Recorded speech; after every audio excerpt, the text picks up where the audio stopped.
I don't want to give up my doggy. All right. All right.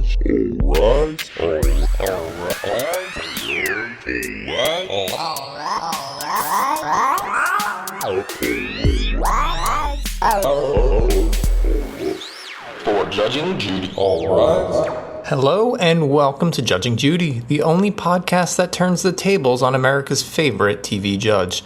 As always, we'll explore an episode from the extensive Judge Judy archives. But first, the year is quickly coming to a close, and I just want to take a moment to talk about all the great things that have happened in 2025. Moving on, today's episode of Judge Judy is from November 27th, 1996. Remember, the 27th of November. No? Well, that's okay, because I've called in my friend Professor Wikipedia, Doctor of Factory Refurbished Arts, to help jog your memory.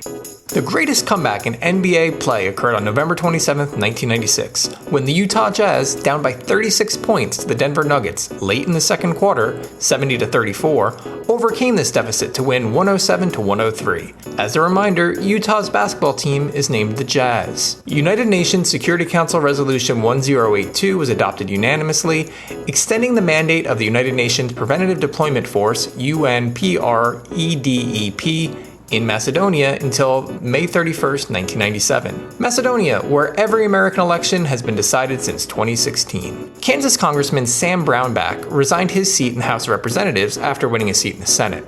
Brownback's signature tax and regulatory policies coincide tightly with the Koch brothers' positions on those issues. His policies were crafted with the assistance of the Koch-backed American Legislative Exchange Council and Brownback's first budget director, Steve Anderson.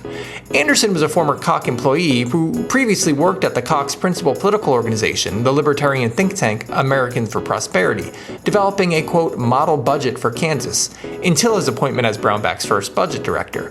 Anderson remained Brownback's budget director for 3 years before returning to a Koch-linked think tank, the Kansas Policy Institute. I think it's actually pronounced Koch, but it feels more fitting to say Koch each time. Great work today, Professor Wikipedia.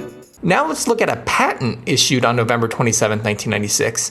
Let's see, application number 087577879, titled 8-roller type rolling mill and method of rolling using the mill. This patent application was submitted by Hiroshi Suda, but it looks like the patent has actually been abandoned because of a, quote, failure to respond to an office action. Now, I don't know what that means. And I don't know what an 8-roller type rolling mill and method of rolling using the mill is. But I know one person who does. Hiroshi Suda, if you're listening, and I know you are, email us at judgingjudypod@gmail.com so we can figure out a good time to get you on the pod so we can talk all about your invention. His name is Hiroshi, and I want to hear about his invention. Finally, let's see what was leading the US box office on 11/27/96. IMDb fails us again. Again, we only get one entry, and again, it's Independence Day. But instead of talking about the same movie 2 weeks in a row, I'm going to talk about a movie that was released on November 27, 1996. At least it was a limited release, Sling Blade. Sling Blade is the story of Carl Childers, a mentally challenged man who was released after 25 years from the hospital where he was put after he murdered his mother and her lover. Now, I could go on to describe the movie, but instead, I'm going to rely on just a quick snippet from a Google user review of the movie instead. That's right, Google users can now review movies. Take it away, Jan Abel. If ever there was a case for justifiable homicide, this is the go-to film to support this ruling. And on that note, let's get to today's cases. When they towed his car, he snapped and got caught. In a bit of a twist, today's preview starts not in the courtroom, but with video footage of a nasty street scuffle. It's found footage, like if the Blair Witch Project had been mostly about a guy kicking papers on the ground and then kind of shoving the guy aside. You know, every time I come across towing a car, it's almost thinking something I'm gonna get attacked again. Unless you're the guy who put a boot on my car at the Whole Foods parking lot across the street from Pont City Market in the spring of 2017, you have nothing to worry about. It's not a problem. First up is case number 1, and it's Suazo versus Burns. Hello. Eddie Suazo's the tow truck driver, and while I described it as a nasty street scuffle, he says he was the victim of a karate chop after Marcus Burns discovered his BMW had been towed away. We've all known BMW owners likely to karate chop, and we all know BMW owners who we would like to karate chop. Oh, Mr. Burness. Is that the way you pronounce your last name, sir? Burns. Burns. Wait, what? Wait, what? Wait. What? What a peculiar, unforced fault. Burness? Burness. Burness? Burness. Burness? Burness. It's Burns. It's Burns, Judy. One of those is a name, and one of those is a word you made up when trying to come up with a rhyme for furnace. It's only 5 letters, and it's the 139th most popular family name according to mynamestats.com. Plus, the bailiff just said, Yeah, it's number 54 on the calendar in the matter of Swazo versus Burns. Burns. and you know, besides being a surname, it's also a word. Like, it burns when you needlessly add an extra syllable to a name. I'm having a lot of trouble getting over this, but I don't want Burness-gate to sully the whole episode. I'm gonna have to do my best to soldier on for you, my adoring fan base. Wait, what? Judy describes what happened to Marcus Burns, having his new BMW towed, as every motorist's nightmare. Now, most of my nightmares involve having a very simple last name and yet still having it mispronounced on national TV. But maybe that's just me. What kind of nightmares do you have? Leave a comment or email in at judgingjudypod@gmail.com. Judy says that Marcus parked his car near a no parking sign, but he says you could, in fact, park your car there. Evidently not, because what happened to your car? He's just saying he could park there, and then he could get towed, and then he could karate chop a guy. It said that there was a towaway from 3 to 6. Which is all well and good. In fact, Marcus says he parked before 3. But then he goes on to say he left it there after 3. I have a sneaking suspicion that he knew the sign didn't say towaway zone 3 to 6 unless you got here before 3, because if you did get here before 3, then don't worry about it. Mostly because there's no way all of those words would fit on a sign. Where did he learn to write so bloody small? Fruit fly? At this point, Judy shifts our attention to the plaintiff, Eddie, the tow truck driver. Not everybody loves you. Wow. Well, that hurts, pal. I don't think you get into tow truck driving to get everybody to love you, Judy. You do it because you enjoy having the power to ruin other people's lives. You, of all people, should appreciate that, Judy. Judy goes on to concede that, although it is the devil's work, tow truck driving is work all the same. And you certainly deserve not to be abused. I can just see the PSA now. You hate them. We all hate them. But that doesn't mean you can hurt them. Tow truck drivers are people too. The next time you see a tow truck driver, just give them a finger, not your whole fist. This has been a message from the Society for the Prevention of Violence Against Tow Truck Drivers, those stupid bastards. Eddie begins narrating his version of what happened that day. While in the process of towing a different car, Marcus approached Eddie, asking where his car was, explaining that it had been parked in the area. Eddie explained that it might have been towed before finishing the car he had been in the process of towing.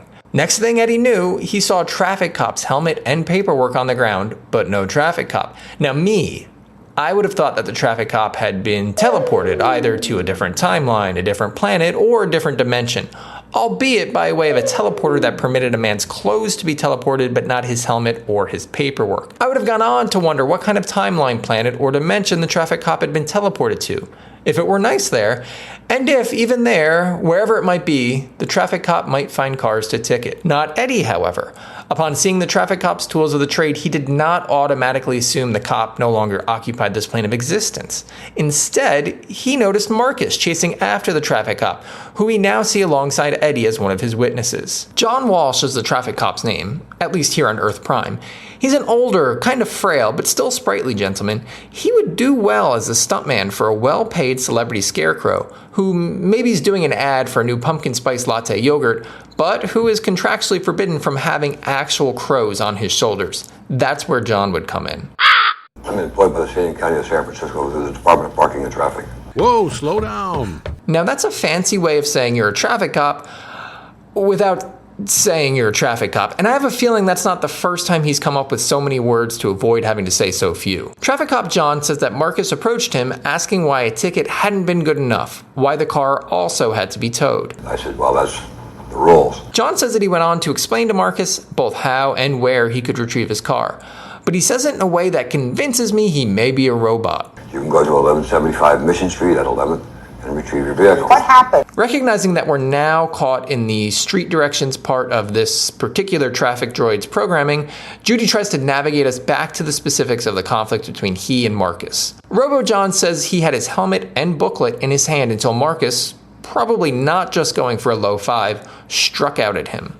He slapped it out of my hand and started kicking I went down to pick up my helmet, my tag book, and he kicked it. Very nearly short-circuiting the poor bot. Does not compute. I'm doing a lot here to besmirch the traffic automaton and Eddie, but I want to be clear. Marcus sounds like a real piece of trash. I mean, well, I kind of felt that way already, right away, actually, when I learned he drove a BMW. But that was on me for prejudging him solely based on every single interaction I've ever had with a BMW driver, because they've all been pieces of trash. But the more I learn about Marcus, the more it's on him. He is a piece of trash. That he drives a BMW is only icing on his trash cake. Marcus confirms that he did kick John O'Maddock's booklet, and it wasn't part of a syncopated can-can dance, because where he parked, it was a no syncopated can-can dance zone between 3 and 6, even if you start your syncopated can-can dance a little before 3. I don't know about his helmet, but I did take the ticket book out of his hand. I'm a little surprised this isn't outright assault. I'm not saying it should be. I think it's pretty minor, all things considered. But I feel like a lot of people, if they were in John's titanium alloy shoes, would have pressed real criminal charges. They might show up to court in a neck brace. Then again, it's extremely unlikely a judge would believe John in a neck brace, since robots don't have necks. I never touched him as a person.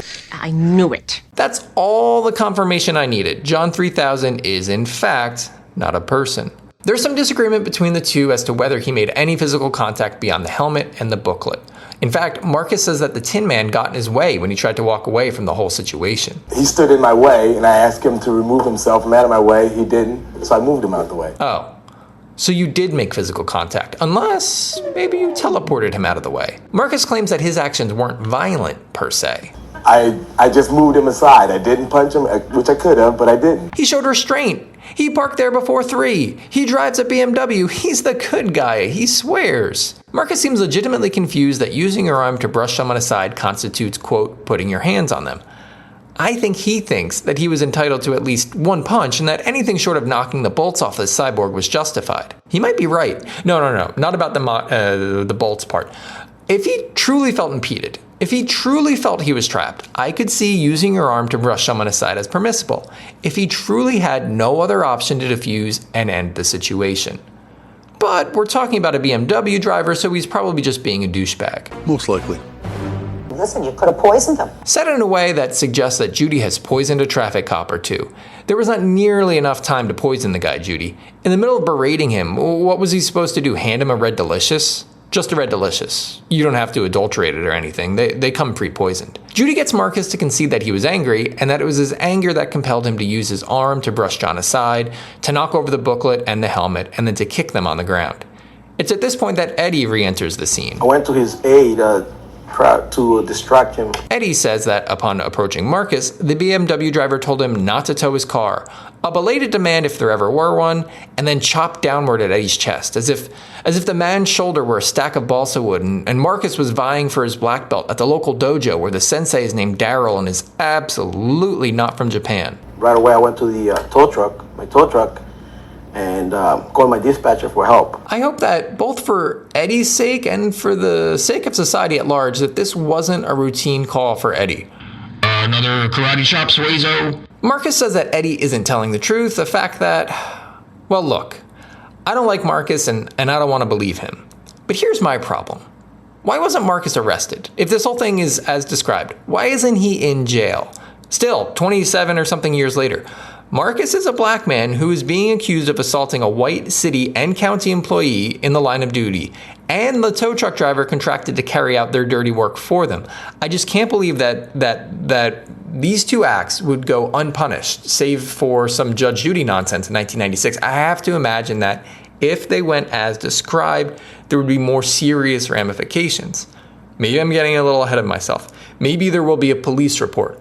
But I don't know that, at least on this planet, in this dimension, Marcus would have gotten away with it in 1996. Marcus's version of events start with what he claims he said to Eddie. I only asked him a question. I asked him, did he feel good about what he had just done? which maybe felt like a metaphorical karate chop across the chest. Ow! Judy tries to remind Marcus that Eddie and John were just doing their jobs. They should know that they're going to run into people that are very angry about what they did. I think they are acutely aware of that, Marcus, and I think they know that people don't like to get their cars towed. Well, they know how it works around here. Maybe vigilantes do have a place in our society, but it's probably not just to teach these guys that people hate them.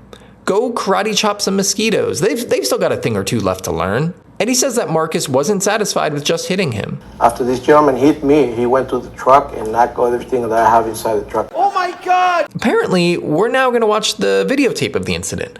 I'm a little confused as to how they've got a tape of it. Was someone just waiting at the corner with a camcorder for something to happen? Were they waiting for Eddie to tow a car? I could see a spineless influencer, again, I repeat myself, I could see them doing that today. But in 1996? Wait, Eddie's explanation for how he got this tape convinces me that the whole thing is a scam. They had a gentleman by the name Aaron. He was doing a document on towing. A documentary? Documentary on towing. A documentary about towing. Are we supposed to believe that Michael Moore was in town looking for the scoop behind the towing industry and its roots in the Illuminati? Or was it more of a David Attenborough thing? They were looking to capture the wild tow truck driver and his natural element in the wilds and the plains of San Francisco. It's just not something I'm willing to believe. I don't know if that means the whole case is made up.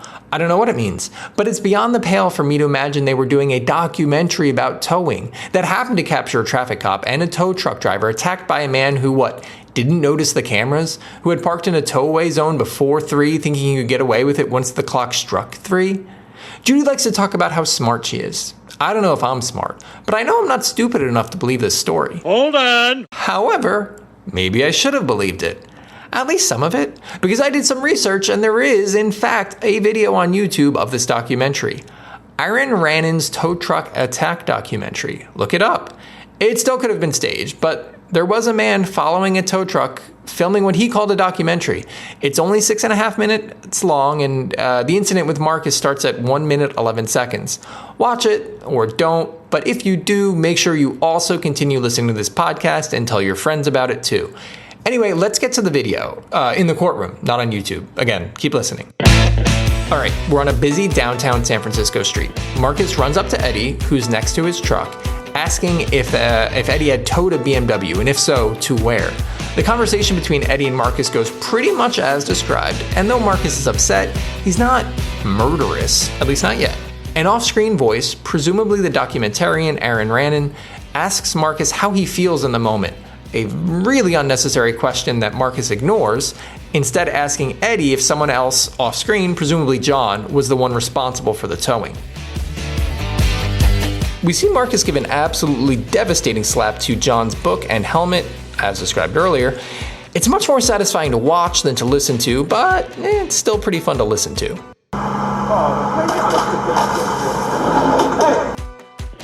Marcus also gives at least 3 kicks to the traffic cop's things, but we also see something absolutely pivotal. John puts his arm on Marcus. He uses his arm to try to move Marcus to change his trajectory. It is not a shove, it may not even be a nudge, but he was the first to instigate any bodily contact. John then does stand in front of Marcus as Marcus tries to walk away, repeatedly putting himself in Marcus's path. Marcus, at this point, pushes John off, relatively lightly, a move which John responds to with a push of his own. They don't come to any further blows, but John does kind of cower in a way that I most likely would have done as well. Still, they're still in the video here. Marcus at this point turns his attention back to Eddie. Next time you see my BMW sitting here, don't tow nothing away. You guys done enough to give me the ticket. Marcus is mad and Marcus is gesticulating, pointing to where his BMW is parked. Wait, that's it? In the process of gesticulating, Marcus makes a downward chopping motion, which briefly makes contact with Eddie, but not in a way that resembles a karate chop. It is to a karate chop what Karate Kid was to karate. You know how when you swat a fly, it takes off well before you could have even made contact, you end up hitting yourself, and the fly mocks you from above? Marcus hit Eddie so softly, I don't think the fly would have even moved. It wouldn't have been worth it. At this point, John tries to come to Eddie's rescue, only further enraging Marcus. I didn't tell you to say nothing. When I have a BMW sitting here on the street, leave the thing sitting here. You're adding a lot of complexity to John's job if he has to check each car to first see if it's Marcus and then second to see if it's a BMW. Marcus walks away, though we do get one last shot of him sticking his arm in Eddie's open passenger side window, presumably the moment when he knocked over the stuff in the truck. I'm imagining a complete mess. Pine tree air freshener strewn about the place in a way recalling the Great Earthquake of 1906. And I don't believe any of this. Either the whole thing was staged, which I think was most likely, or if it were real, then I don't believe in Eddie's claim of assault. Both would explain why there are no real charges. Either the whole thing was fake, or the contact was so laughably brief and inconsequential that no charges would stick. Judy at this point asks Marcus what he has to say for himself. I'd like to sue him for hitting me. Look, I'm on Team Marcus. Again, I don't know where the line between fact and fiction is with this guy, with this whole case, but he's playing the part of crazy so well, so convincingly, that he deserves to win. And nothing's happened. Judy is incredulous at this, but I'm with Marcus. John hit him as much as Marcus hit Eddie. Did you see him in the tape? Did you see him in the tape? He actually hit me first. I didn't even hit him up to that point. I did. I even took notes. Weren't you listening? I talked extensively. Rewind a little bit. And oh, right. You're 26 years in the past. Anyway, yes, it's all there in the tape. We all saw it. The first thing I think you should do when you leave court is to go to an optometrist and get some glasses. Judy, I get it. Getting your eyes dilated is wildly fun. It makes your fingers look so weird. But Marcus doesn't need to get his eyes checked out. He's right. She can refuse to see it if she wants, just because Marcus is being so absurd and so rude and so obstinate. But the tape could not be any more clear. It's right there. If you think that your behavior on that day was appropriate, you need some serious help. Okay, fine, but that's something completely different. He was acting out of line, way out of line. Assuming it was real, he was kicking and yelling and screaming, and he was out of control. That I can agree with. But okay, fine, if that's the case, the first thing he should do when he leaves the courtroom is to see a therapist, not an optometrist. You can't just send everyone in your courtroom to an optometrist, Judy. Some of them have perfectly okay eyes, and wait, are you getting kickbacks from the Sears Optical Center? That would explain a lot of things, including why my doctor kept saying I had a slight astigmatism in one eye, but that it was nothing a pair of $1,100 Shinelin's own reading glasses couldn't fix. You were being angry and rude. Sure, but I don't think those are criminal offenses. However... Well, then you were arrested. So this is all real. Maybe. Anyway, it had to have been for kicking John's things, because when Eddie is supposedly karate chopped, he barely flinches, because he was barely hit. It doesn't count. Marcus pled no contest and had to do community service, which is probably fair. I'd be hard-pressed to suggest he deserved anything worse. Eddie, however, is asking for $1,000 in damages on account of the emotional trauma he suffered since the incident. Every time he tows a car, he says, he fears he will be attacked again. As if in San Francisco in 1996, it was just chock full of guys waving their arms and lightly brushing you in the process. My wife every morning tells me to be careful. Before this thing with Marcus, what did she tell him in the mornings? Live dangerously? Tow like there's no tomorrow? His kids, who he says have also watched the tape, presumably because they are avid fans of towing documentaries, also tell him to be careful. So he wants $1,000 because of the trauma that comes from people telling him to be careful all the time? It doesn't work that way. Throughout this whole $1,000 sob story, Marcus chuckles. Now again, this doesn't really help Marcus's case. It doesn't make Marcus look good. But he's not wrong. The whole thing is stupid and absurd, and it should be laughed at. How would you like it if someone hit you while you're working? I could ask Eddie the same question, because I'm not convinced that Marcus did anything more than lightly graze the fabric on Eddie's shirt. I don't think that this is amusing, sir. Well, I don't think the podcast is for everybody, Judy, but thanks for listening. Judgment in this case is for the plaintiff in the amount of $1,000 as requested. That's how amusing I think it is. In his parting words, Eddie reminds us once again that you shouldn't hit truck drivers and that they're just doing their jobs. Trying to create the flow of the traffic. Okay, so I guess that means Eddie's a traffic creationist. Now, to each their own, I guess. But I believe traffic evolved from single-celled organisms over millions and millions of years of traffic. And now, the next case. Get your tongue ready. It's about to be twisted. When Larry Kelly and Tanya Swain were married, they had a dog named Terry. Ready? Everybody say that together. When Larry Kelly and Tanya Swain were married, they had a dog named Terry. Again, when Larry Kelly and Tanya Swain were married, they had a dog named Terry. One more time. When Larry Kelly and Tanya Swain were married, they had a dog named Terry. After their divorce, the two shared custody of Terry. However, now Larry says that she isn't letting him see the dog. The two originally were college sweethearts. They were only married a year and have now been divorced for 5 or 6 years. Human years, that is. Heads up, everything in this case will be referenced to in human years unless otherwise noted. Got it. Thanks. Terry, the pooch de resistance, is described in absolutely glowing terms. According to you, an absolutely adorable, gorgeous, smart black cocker spaniel. We get a very bad picture of Terry that confirms that Terry is a very good dog. Mouth wide open, tongue out, red and white bonnet on. It's very hard to tell. You'd think if the guy loved his dog so much he could get a better picture, but whatever. It's 1996, not like there was a photo studio in every Sears and JCPenney in every mall in the country. Larry. We get a follow-up picture of Terry wearing a flannel coat sitting in front of wrapped Christmas presents, none of which presumably contained a better camera to take pictures of Terry with. Referring to the complaint, Judy says that at the time of the divorce, they had an agreement in place to share custody of Terry. Not so, according to Tanya. Yes. It wasn't a verbal agreement. It was just something that happened. Tanya says that she understood that Larry liked Terry and let him spend time with Terry, but that it wasn't according to any kind of formal or informal agreement. And it all had worked out well for both of them, since it meant that Tanya could go on vacations and leave Terry with Larry, obviating the need for a kennel. And then you got married. Yes, I did. Husband. Tanya's new husband is with her, sitting in the witness stand, and I have 2 quick observations. He is a man trying to be stylish and a man who does not want to be on Judge Judy talking about Terry. Judy tries to reassure him that he can smile, that it's not a serious matter. Why so serious?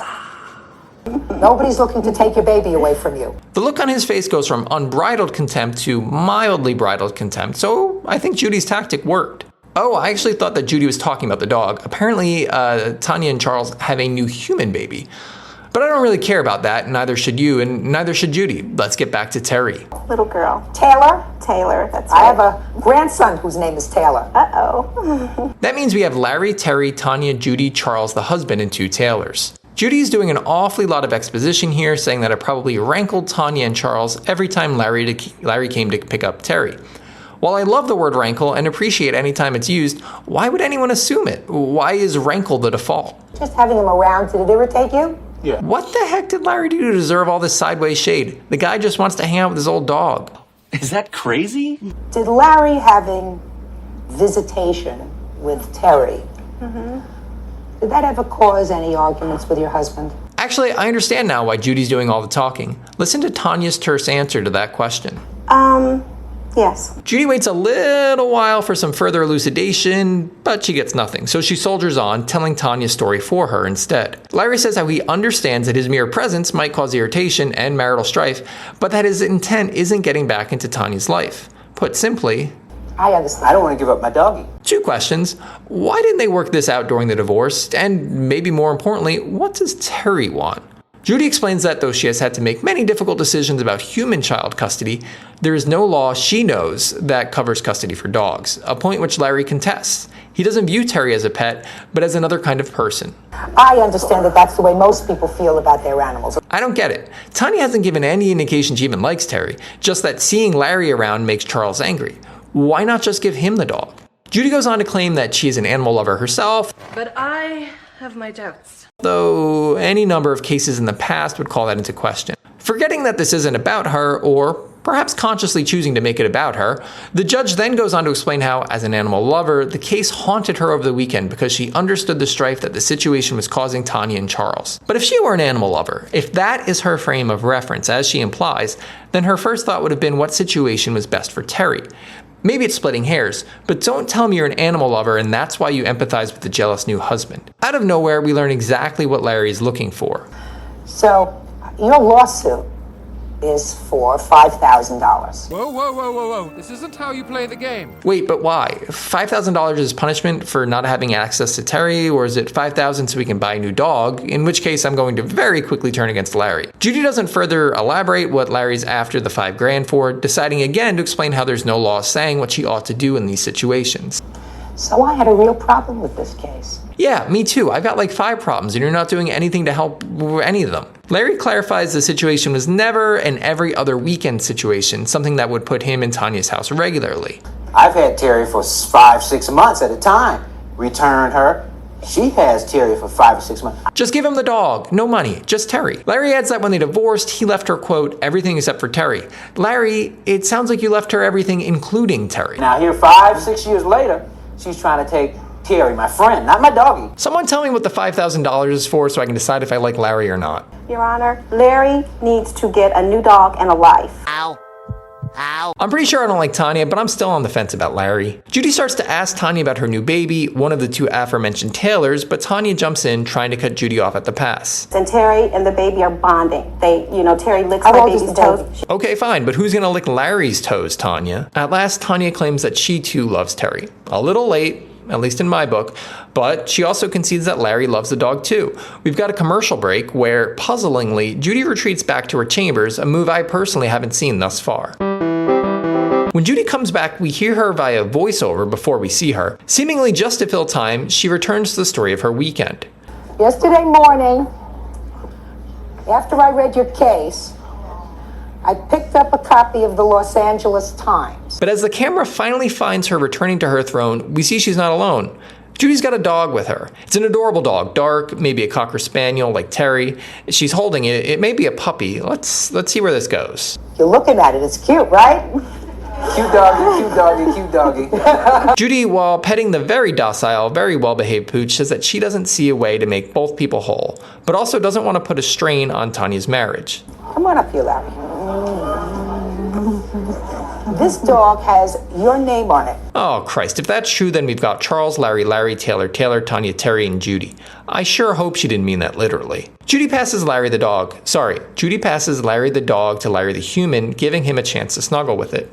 Ooh, Terry too. Judy rules in favor of Larry for $300, $4,700 less than he wanted, and I still don't know why he wanted that. Okay. You can make it out to my clerk because I paid for it. With his parting words while still holding the puppy, Larry says that there's no replacement for Terry. Right, because every dog is different and he likes his dog, not just because of its breed or color or... I miss my doggy Terry. I want my doggy Terry. Now it's time for the thing the show is named after. It's time to judge Judy.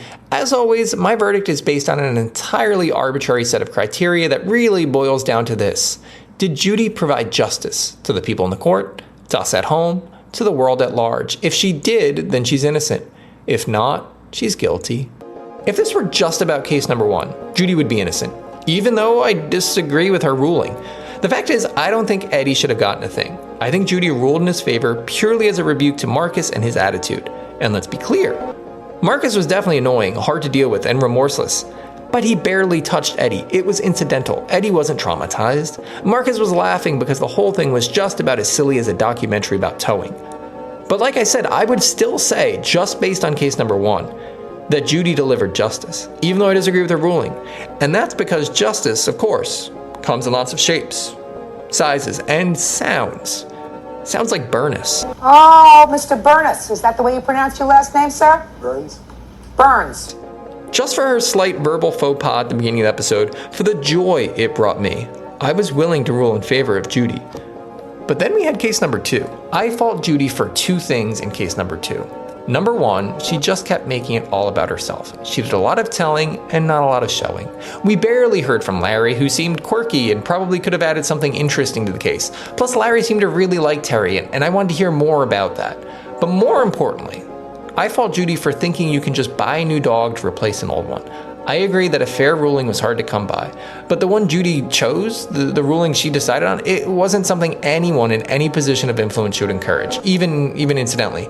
We can't just go to a breeder to buy away our sadness. That's not the solution here. You did nothing to solve the loss Larry felt for having Terry in his life. You just gave him a burden he didn't ask for and politely didn't seem to really want. You call yourself an animal person, but I don't believe you, Judy. And for that, today, you're guilty. That noise means it's time for Hangman, America's favorite hanging-based children's word game. But lest you think this is the same game you played as a kid when you really should have been wearing that eye patch to fix your bum eye, this Hangman has stakes. This week, I'm putting holiday travel up on the gallows. If I win, people can still visit other people over the holiday season, just as they do or do not do now. However, if I lose, no more holiday travel. You've got to stay and celebrate wherever you are, alone, or together with the people you live with, but nobody else, no traveling, and I mean it. I'm using hangmanwords.com as per the custom in these parts, and this week I'm using their GRE words list.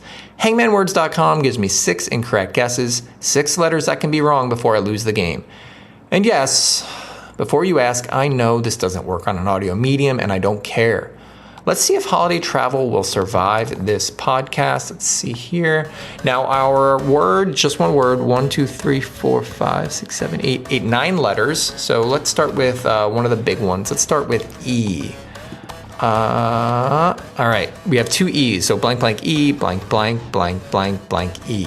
So the third letter and the last letter. Let's try C. There's no C. All right, so I have 5 more incorrect guesses, 5 guesses to spare. Let's try T. No T. So I have a head and a torso and 4 more incorrect guesses.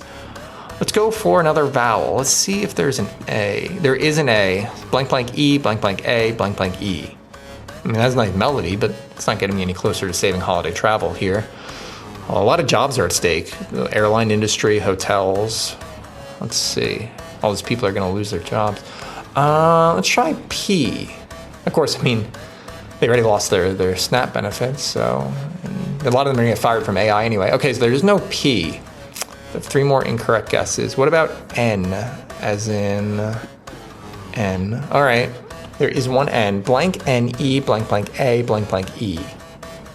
I feel like that first letter has to be a vowel. My 2 remaining vowels are I and U. Let's go with I. It was an I-N-E, blank, blank, A, blank, blank, E. Let's try S.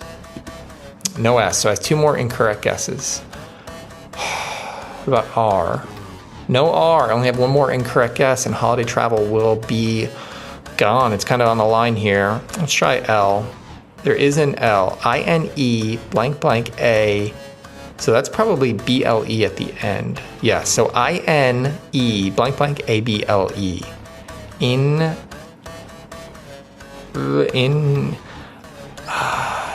almost looks like an Xable. It's not that. I'm gonna go with D. Yeah, it was ineffable. Sorry everybody. Hope you have a really lonely Thanksgiving. Well, this is after Thanksgiving. Well, whatever. Anyway, you're gonna be celebrating stuff alone. Sorry about that. And with our last few moments, we have just enough time for an out of context quote from Judge Judy. A sense of humor and a little bit of self-deprecation can let you get away with murder. That's it. Share, like, fornicate, and subscribe, but whatever you do, don't make a documentary about tow truck drivers.